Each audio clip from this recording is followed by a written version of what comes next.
Here again is Stone Phillips. Well, your mom said it was good for you, and she was right. It turns out that playing the piano, or any instrument for that matter, can actually improve the way a child thinks. Something to consider as schools across the country cut back on music programs. And it's not just kids, it's adults too. As Marcia Brandwin reports, there is new scientific evidence that music strikes a chord not only in our hearts, but also in our brains.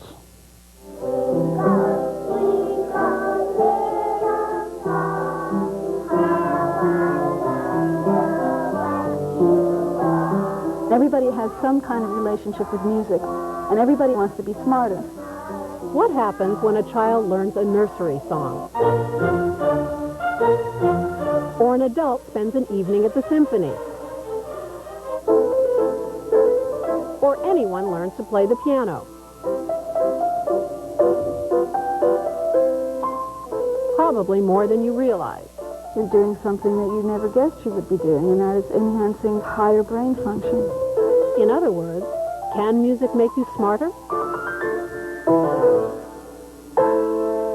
We found that college students that listen to Mozart score better on abstract reasoning IQ tests. It's called the Mozart Effect. Psychologist Fran Rauscher and physicist Gordon Shaw identified it last fall. It's something to do with music and the brain and reasoning, and it all came together, and I think it captured everyone's imagination.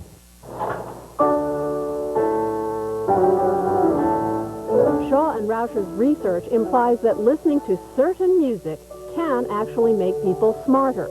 In separate studies involving 115 college students, Shaw and Rauscher found that after just listening to this Mozart sonata for only 10 minutes, students' spatial reasoning ability significantly improved.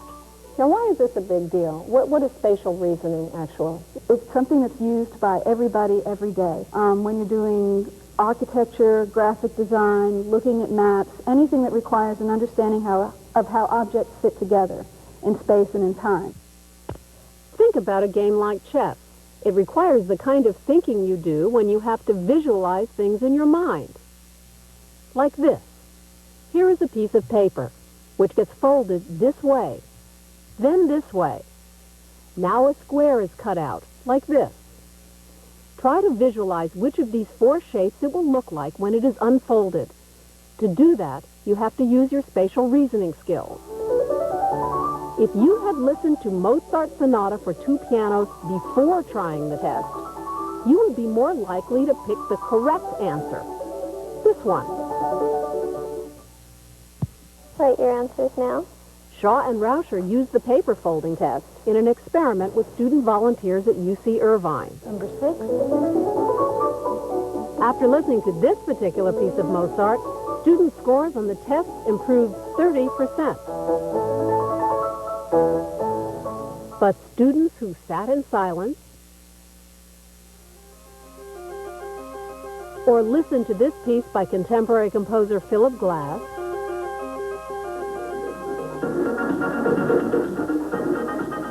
and this British techno-pop music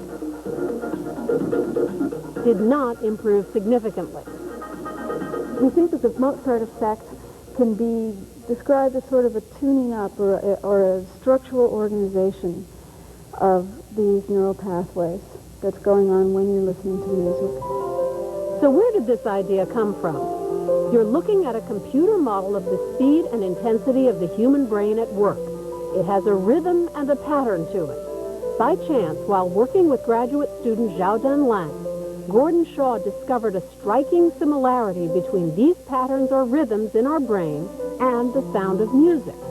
It led the researchers to predict that certain music, like Mozart, could enhance brain function. It may be simply that his music is activating something that's pre-wired in us, something that's very natural for us to enjoy. It's organized in a very sort of symmetrical, patterned way. But it's not as simple as just wallpapering the world with classical music. Should high school teachers be blaring Mozart as they're teaching their math classes? It might interfere, depending. Overload. Yeah, right. What do you suppose listening to rock and roll does to your brain? Probably not the same thing as Mozart.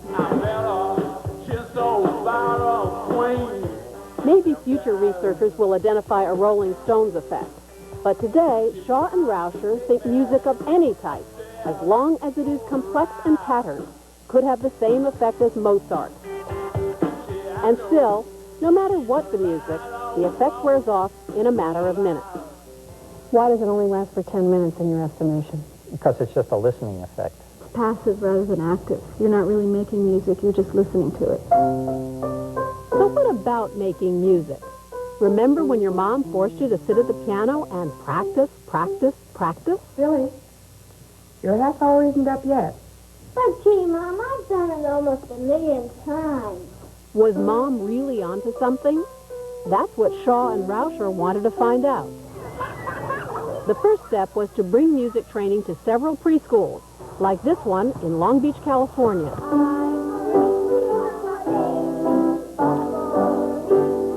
Singing lessons became part of the daily routine. Good job. And the 3-year-olds were given private keyboard lessons once a week. The idea of working with younger children is that their brains are still developing.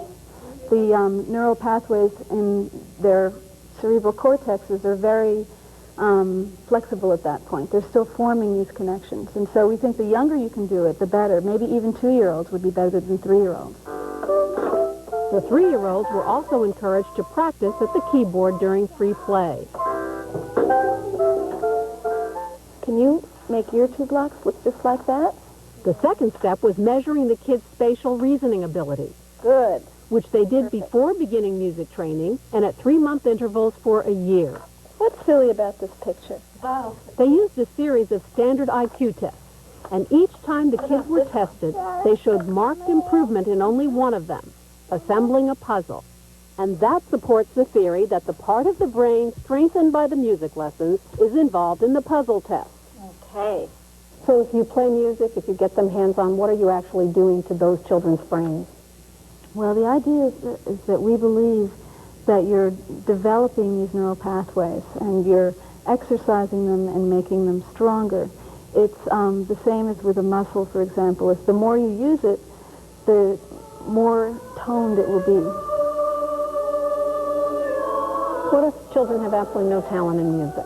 The important thing about this is that the concept is that it can work for any child, regardless of musical talent, regardless of educational background. Anybody can benefit from this.